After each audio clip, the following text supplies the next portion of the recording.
President Obama will be visiting Cuba next month as part of a Latin American trip. Without a doubt, the biggest race in North Carolina this election was for U.S. Senate. We are learning that at least one of the shark attack victims is now in stable condition tonight. That's a great joke for Hump Day. Ding. It is Hump Day, isn't it? It's Wednesday. Yeah. The North Carolina Wildlife Resources Commission voted unanimously to set the stage for future elk hunting season. But I know that that man is a hero because he could have gotten hurt while saving that puppy too. And I'm having a lot of fun. Look I told you, I promised this. This is the side ponytail. But it is nice here in North Carolina because usually March is a lot warmer than, say, Minnesota. You keep pounding. What a doll. And we wish the best of luck to baby Jude and his family. She has to be careful out there. Have y'all seen Legend? Oh my gosh, there are a lot everybody they want her horn. There you go. It's not as easy as it seems.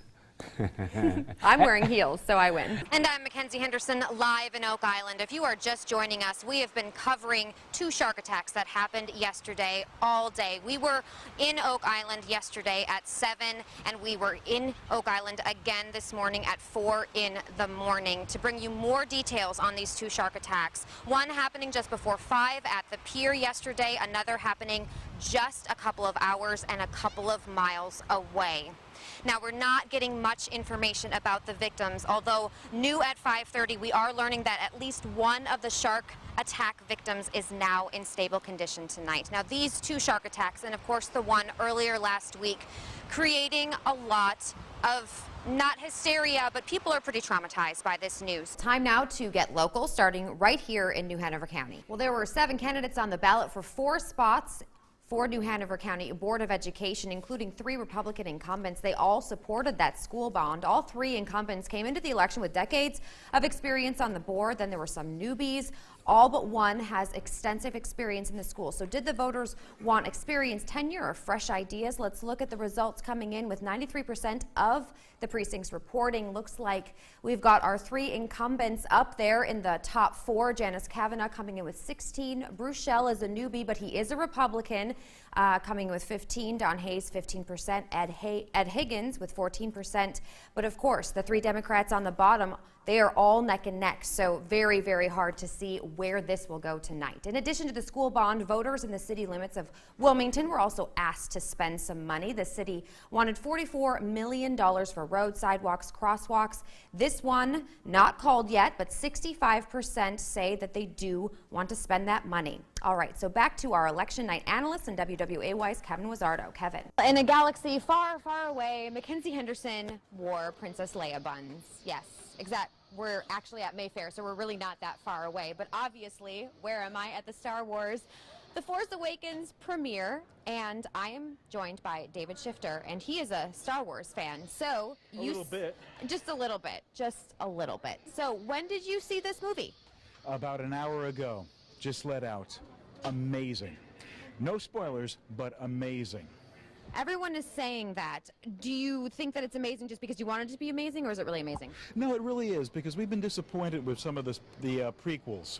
We've been very disappointed with some of those, and some of the characters and the way things were filmed.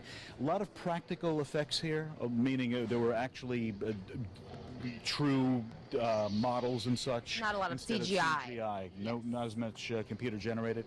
The characters were real. They let the characters age in real time, you know, in the storyline. So I thought it was awesome. Are you going to see it again? Oh, do you think I'm only going to see this thing once? I hope not. The original one, 1977, I saw that over 75 times. 75 times. Wow. All right. Do you think you're going to... snuck in the theater to do so, but, you know. Do you think you're going to do that with this one? Will I really sound like a geek if I say yes? It's okay. We're surrounded by geeks. It's okay. It's okay. So I really would like to know about this really cool lightsaber, because this is intense. So please tell me a little bit about what's going on here. This is Darth Vader's. You've got Luke Skywalker's and Mace Windu. So they're made by a company that created them. The sound is real. When you hit something, it sounds real. Yeah, they're pretty awesome. That is fantastic. Well, thank you very much for talking with me and telling me a little bit about the movie. For now, Daniel, I'm going to toss it back to you, but we're still out here, so keep watching, because this is awesome. Thanks for joining us tonight for your news at 6. I'm Makenzi Henderson. Some Brunswick County students are voicing their opinions on dress codes. The superintendent presented their ideas to the Board of Education today. WWAY Weekend anchor Hannah Patrick tells us what the students think and why it came as a surprise to the board. It's the big story at 6. And the board members decided they want to hear another presentation from the students and the superintendent at the next regular meeting before they discuss changes. Well, a former Brunswick County deputy has been charged with impersonating a law enforcement officer. According to warrants, 24-year-old Jessica Fowler showed 2 women a badge Friday and told them she was an officer before searching a Winnebago home where one of them lives. The sheriff's office says Fowler was hired in January 2015 as a detention deputy and worked for about 10 months before resigning in November.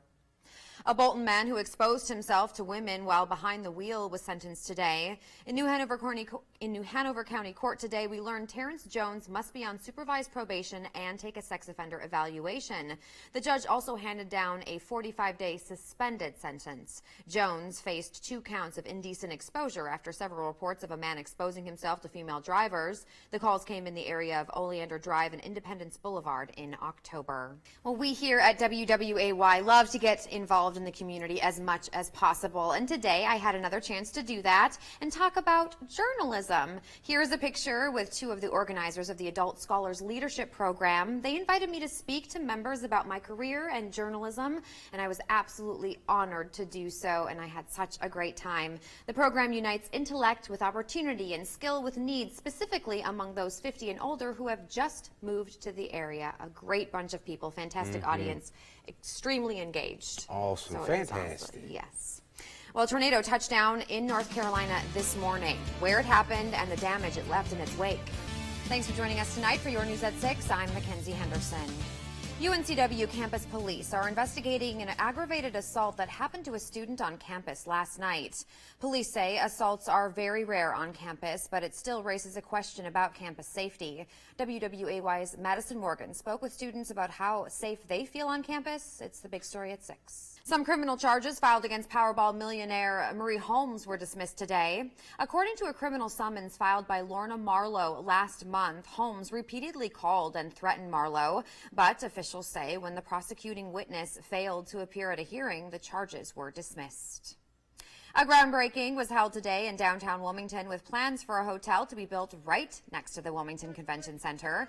The city has an agreement with Harmony Hospitality to build 186 rooms, and that will be at the Embassy Suites Hotel between the Convention Center and the Cape Fear River.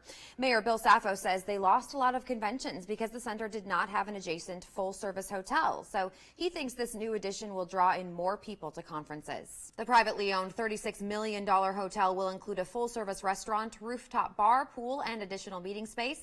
The hotel is expected to open in the spring of 2017. All right, thank you, Scott. Well, we might not have seen snow locally, but the Outer Banks got more than a dusting. Look at all that snow. Photographer Rick Anderson posted this video to his Twitter at OBX Photos. The video was shot at the Avalon Pier. Pretty stuff. Well, North Carolina has approved elk hunting 15 years after the animals made their return to western North Carolina. The North Carolina Wildlife Resources Commission voted unanimously to set the stage for future elk hunting season, but did not say what year it would start. Future hunting seasons would run, though, from October 1st through November 1st. Commissioners also removed elk from the list of species of special concern. Well, coming up, what officials are saying about a shooting at a school in Arizona and why they say other students are not at risk. And I'm having a lot of fun. Look I told you, I promised this. This is the side ponytail. Why am I all 80'd out with like preppy stuff? Because the Breakfast Club is going on at the Downtown Sundown Concert Series in downtown Wilmington at 8. It's a fan favorite. They play all of the great 80s songs. Remember the 80s when MTV actually played video games? Excuse me, not video games, music videos. Thank you very much. So it is going to benefit Pretty in Pink, which is a fantastic organization that helps both men and women with breast cancer. Do come down, buy a wristband, have some beer, have some wine, have some fun. I'm definitely having fun. And don't you forget about me and Downtown Sundown. Back to you, Daniel.